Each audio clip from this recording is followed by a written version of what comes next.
On va passer à Philipp del Hougne. Pendant que tu prends la main, je vais te présenter. Donc, tu es initialement diplômé de l'Imperial College de Londres. Tu as ensuite suivi un doctorat donc, à l'Université Sorbonne Paris-Cité, qui est peut-être un nouveau nom d'ailleurs, et à l'Institut Langevin. Et tu as ensuite fait un post-doctorat entre Nice et Rennes, et puis un second post-doctorat à l'EPFL à Lausanne, pendant lequel tu as été accepté pour le concours de chargé de recherche CNRS en 2020, où tu exerces maintenant entre l'Université de Rennes 1 et l'IETR. C'est quand tu veux, Philippe. All right, thanks, Thomas, for the introduction and for organizing this. I'll speak in English, but I'm happy to take questions in French afterwards as well. So in this talk, my goal is to discuss how we can reap the full potential of artificial intelligence for programmable metamaterial hardware, focusing on computational imaging scenarios to illustrate these points. And actually what I want to get at more generally is that we should think about how information flows through our wave systems in order to sort of jointly optimize hardware and software. So before I start, I want to give credit to members from my group and collaborators who contributed. And actually, I want to point out also that we're hiring. So we currently have a fully funded PhD opening on this computational imaging topic. So if you know someone or you're self-interested, please just get in touch, drop me an email. So in our group, we're interested in conceiving intelligent wave systems. So we're interested in extracting, processing, and transferring information through tailored wave-matter interactions. So the extraction of information is more on the imaging and sensing side. The transfer of information is a little more on the communication side. And processing of information is sort of necessary both in imaging and sensing and for communication. And we try to achieve all of these three things through tailored wave-matter interactions in the analog physical domain. And so our holy grail is to sort of achieve this with low latency, low energy consumption in a robust manner and in a secure manner. So the workhorse of our experiments are programmable metamaterials. Here you can see a programmable metasurface. So this is an array of elements whose scattering properties are individually reconfigurable. And usually we're also interested in mesoscopic wave physics systems, so sort of enclosures in which you have rich scattering that are actually very common inside vessels, planes, trains, office rooms, and so on. And so this rich scattering is often considered a burden, but you'll see examples where we actually leverage it as an enabling resource. And so the third pillar of our activity is artificial intelligence, and that comes into our wave engineering work from different perspectives. So sometimes we use it as a surrogate inverse model. That's probably the most common use of AI, but we also use it as surrogate forward model, and even, and that's probably the most interesting part, to conceive end-to-end hybrid analog digital pipelines. And so in my presentation, I'll try to give you a flavor of what these three use cases of AI in wave engineering with programmable metamaterials can look like. So maybe I just want to sort of briefly give my view of what conceptually, what is actually AI. So I always like to think about it as, essentially, it's just a very elaborate function approximation technique. So, you know, when you look at Hooke's law in freshman lab, then you sort of get some data and then you do a single parameter linear fit. And in AI, what you do is you have a lot of data and you have many parameters, and what you're doing is sort of a multi-parameter nonlinear fit.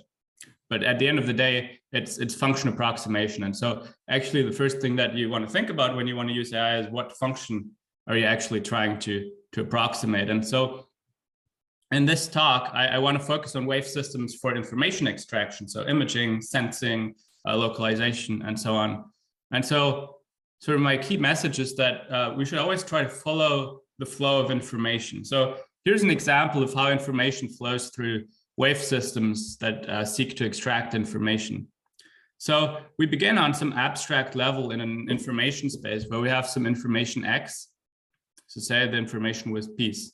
Then this information is physically encoded in the physical world through some function S. So for example, if you align your fingers to display the peace sign, then you have encoded this abstract information in the physical world.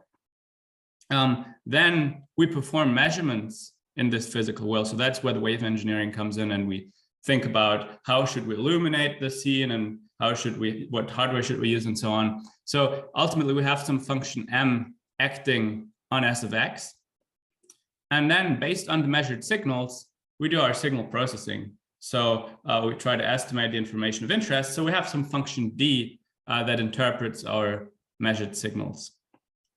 And so you see, usually when you use AI, you might look at approximating M or approximating D or even all of this. And that's what I'll try to detail in this talk. So basically what I want to do is go through the 3 use cases and give you sort of concrete examples from our own research to illustrate those.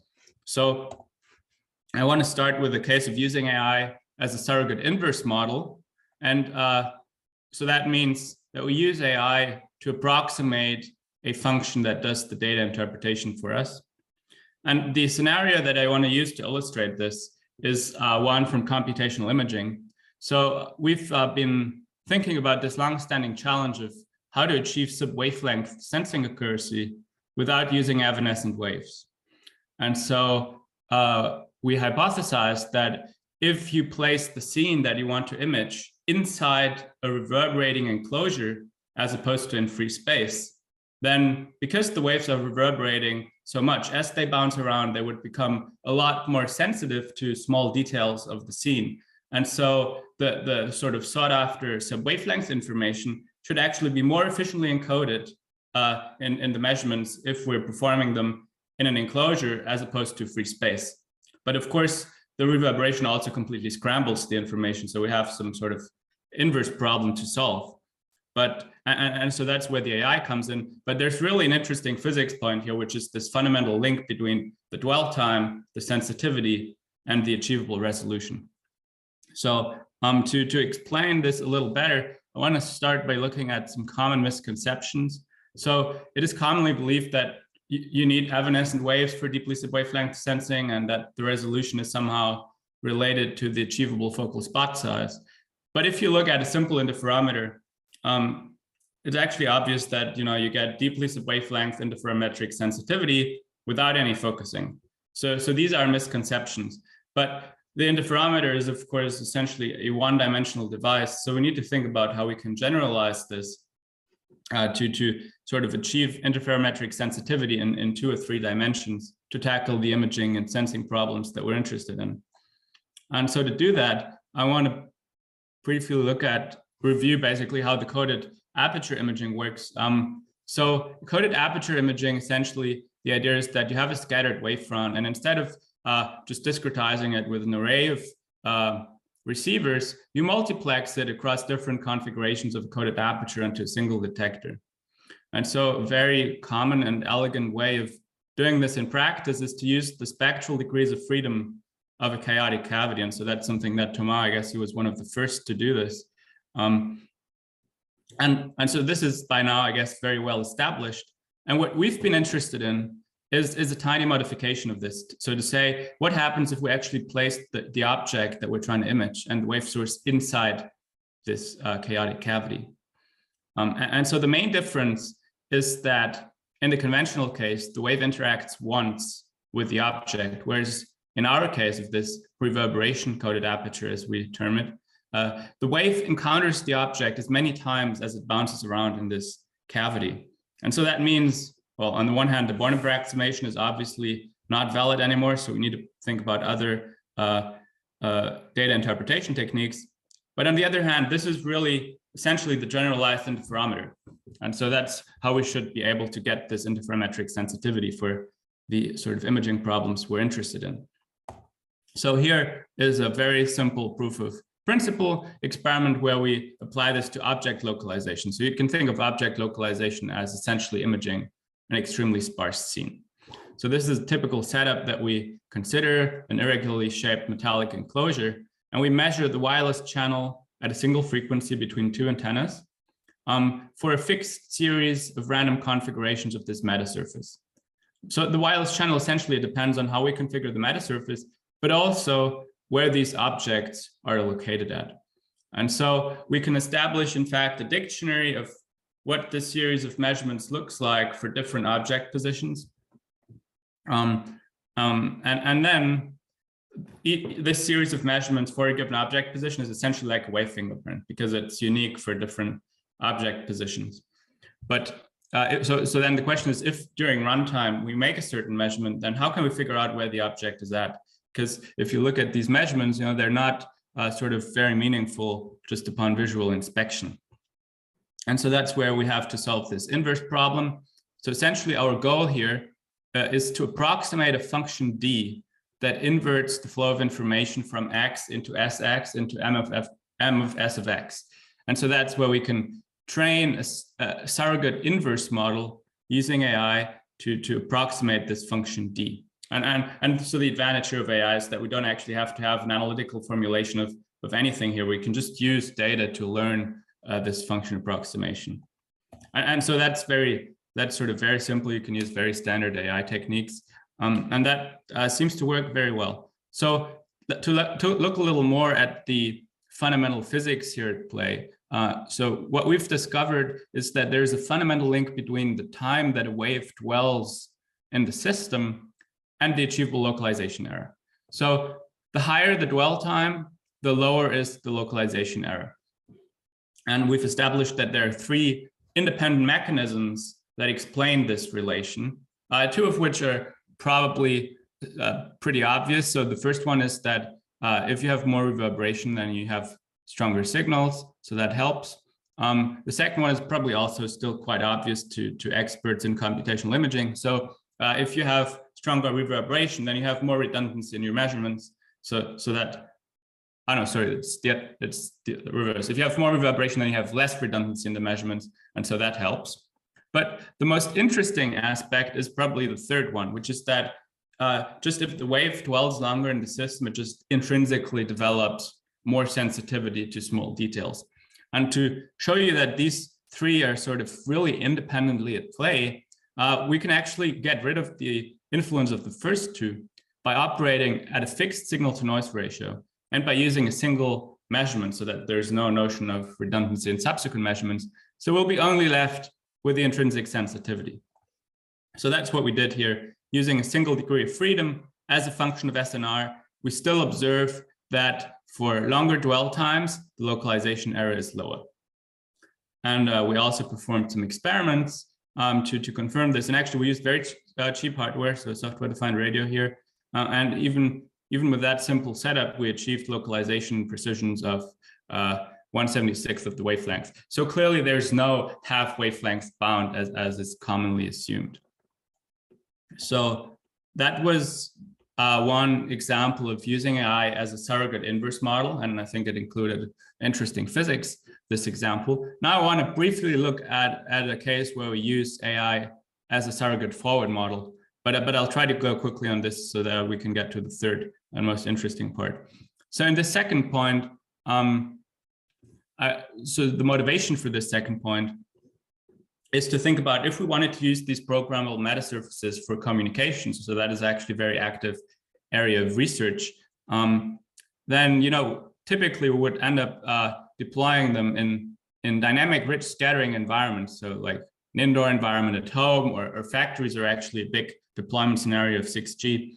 And so that means that because things dynamically evolve, we actually need to update the optimal metasurface configuration on the fly.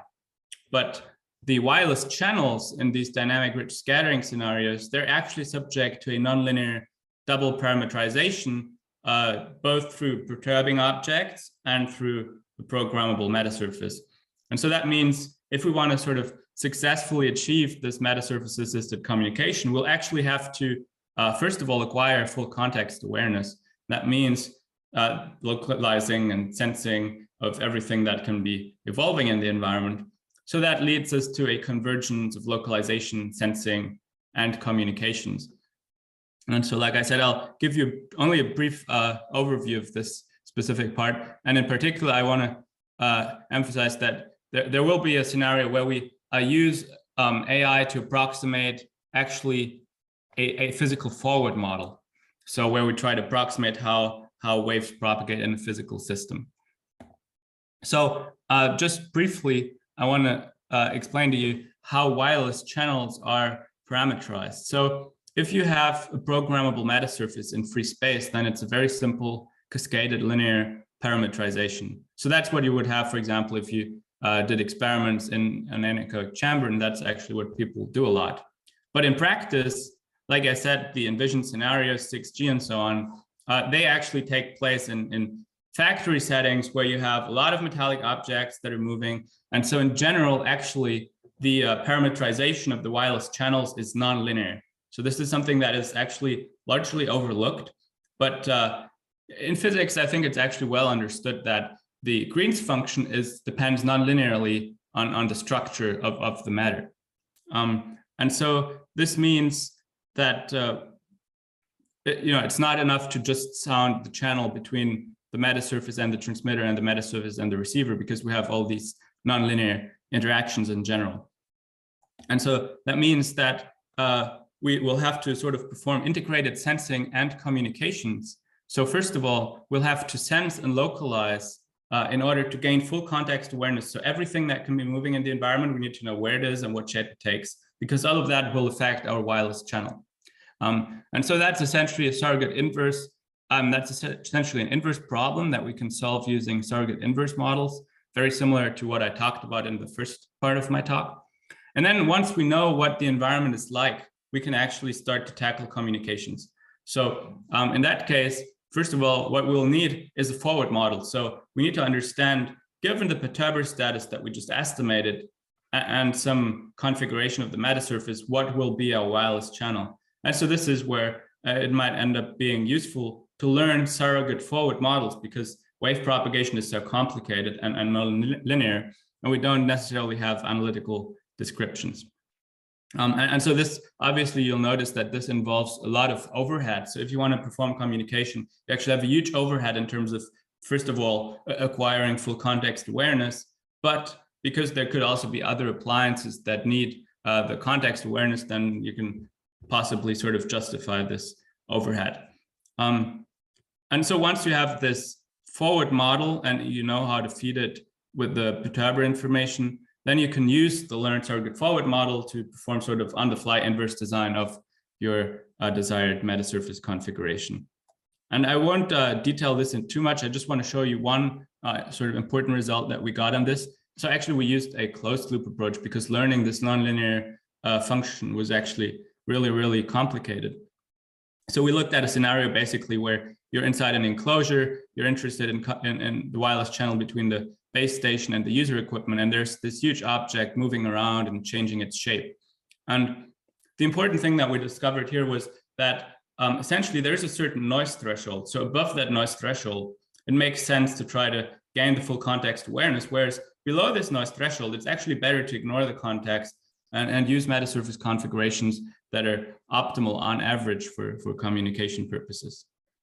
So that's all I wanted to say about the communications, because now I want to get to the most interesting part, which is using end-to-end optimized hybrid analog digital pipelines in the context of intelligent meta imaging. So here, really our goal is to fully re-app the benefits of programmable metamaterials with AI. So this is something I think a lot of groups are still not really aware of, and so they kind of deprive themselves of unlocking the full potential of programmable metamaterials. So the key idea here is to interpret programmable meta-atoms as trainable physical weights. So essentially the measurement process is parameterized by the programmable meta-atoms, and then data interpretation is parameterized by all the digital weights.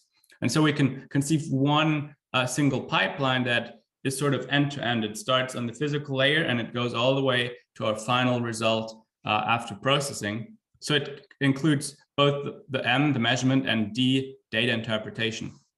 And so by jointly training measurement and data interpretation for a specific task, we'll actually end up with a measurement process that is aware of the task that we have. And that means that it'll highlight salient information for the task that we have.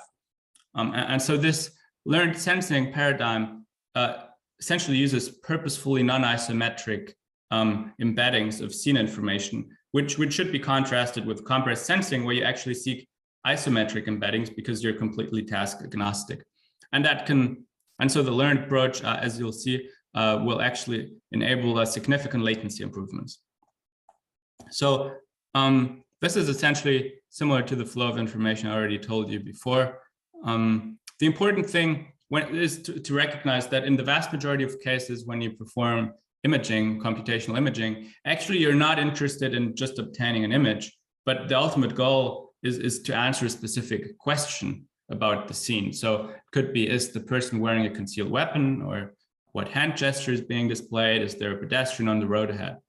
So this is really important, that we actually almost always we have a specific task in mind when we perform computational imaging. And so there's obviously computational imaging in electromagnetism in particular is a very established field, and there's many techniques that have been put forward using metamaterials to conceive this sort of coded aperture concept. So this is Thomas' work that I mentioned earlier, but there's a lot of other works that have been put forward, and some they use the word intelligent. But at the end of the day, so if you're in, I won't go through these in details, but we've recently published a review paper where we provide a reasonably clear taxonomy of all of those. So all of the approaches that you can see here, we consider them as scenarios of compressive meta-imagers, because at the end of the day, they seek near-isometric embeddings and they're task agnostic. So some of them might use words like intelligent, but at the end of the day, the measurement process is completely unaware of the processing task that you'll do later. So it is task agnostic. And so what does that mean? We can actually separate information with respect to our task as relevant and irrelevant. And so in a conventional sensing pipeline, you drag the irrelevant information from the scene into the data, and then you reconstruct an image. And only at the very last stage, you actually start to discriminate between relevant and irrelevant. And so because it's task, I mean, the embedding of the scene and the data is near isometric. And so by definition, it's agnostic to whatever task you have. So a possibly more intelligent sensing pipeline obviously would try to get rid of this task irrelevant information as early as possible, i.e. during the measurement. So you would have a task-aware measurement that only selects relevant information. And so that actually implies that during the measurement, you're already performing sort of data processing over the air. So as the waves propagate and interact with the scene, you're actually performing data processing specific to your task. And then you can interpret the measured data in a reconstruction-free manner to directly answer your task. And so here, of course, the illuminations are purposefully non-isometric. So they're designed specifically to highlight what features are relevant to your task. So this is what this could look like. So you illuminate a hand that you want to recognize the posture of, and then the scattered waves, first of all, interact with a physical layer that is parameterized by trainable, programmable meta-atoms, and then seamlessly the information continues into the digital layer and scatters around there until you get the result. So like I said, the whole point here is to think of all of this as a single pipeline that contains the physical and the digital trainable weights, so you can jointly optimize them. And so compared to all the benchmarks from compressed sensing, only the learned patterns really allow you to have awareness of the measurement constraints and of the task. And so here are some examples where we demonstrated this. I'll go quickly over those. Essentially what you see is that if you use the learned patterns, you get a significant improvement in classification accuracy over the compressed sensing benchmarks, especially when the number of illuminations is limited. And that's, of course, what corresponds to low latency. With that, I'll wrap up. Remind you just once more, we're hiring, so we're interested. If you're sort of interested in working with us, just please get in touch. And with that, I'm happy to take any questions. Merci beaucoup, Philippe, pour cette présentation très complète. Comme habituellement, on va prendre le temps de prendre quelques questions, soit à l'oral, soit à l'écrit dans le chat qu'on va pouvoir relayer. N'hésitez pas si vous avez le moins une question là. en attendant que ça arrive, j'en avais une justement sur ce dernier point où Oui. on voit qu'on vient entraîner des systèmes qui sont vraiment maintenant dédiés à des tâches. Le but, c'est de se dire j'ai un certain nombre de degrés de liberté à disposition en termes de mesures et en fait, je vais essayer de fitter tout l'espace de solution, je vais le restreindre et puis finalement optimiser un petit peu à cet espace de solution restreint.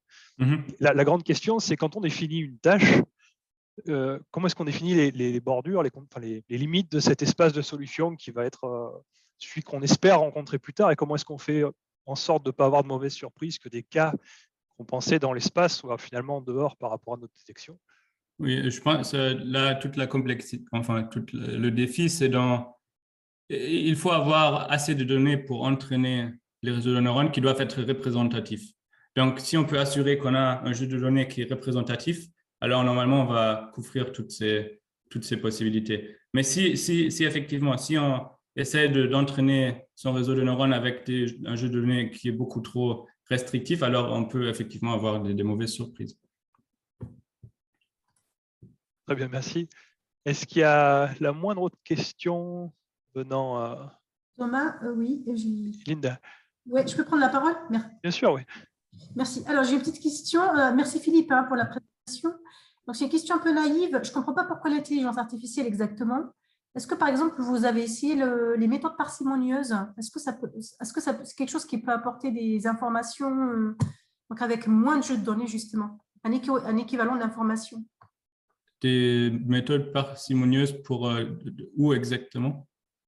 Enfin, pour atteindre quel objectif? Des méthodes parcimonieuses par rapport justement à là où vous avez appliqué par rapport au machine learning, au deep learning des réseaux de neurones. Donc, en fait, le problème, c'est que j'imagine que la question, c'est surtout par rapport à la troisième question. Oui, c'est ça, oui, c'est ça, oui. Oui. Donc, en fait, le problème, c'est qu'il faut… En fait, notre but, c'est de juste mesurer de l'information qui est pertinente pour la tâche que nous avons. Donc, si on utilise des méthodes, disons, traditionnelles parcimonieuses, donc l'imagerie compressive, donc en fait, on va acquérir toute l'information. On ne va pas discriminer entre ce qui est pertinent et ce qui n'est pas pertinent pour notre tâche. Et donc, forcément, on va acquérir de l'information qui est non pertinente. Et du coup, en fait, pour avoir assez d'informations pertinentes, il va falloir faire plus de mesures. Et donc, on va être plus long. Et c'est pour ça qu'il faut utiliser ces approches d'apprentissage pour assurer en fait que le protocole de mesure, il est spécifique à la tâche que nous avons. D'accord, ok, merci. Est-ce qu'il y a encore la moindre question? Si ce n'est pas le cas, je guette aussi le chat. Je vais remercier à nouveau Philippe et puis surtout tous les orateurs en fait pour leur participation pour aujourd'hui.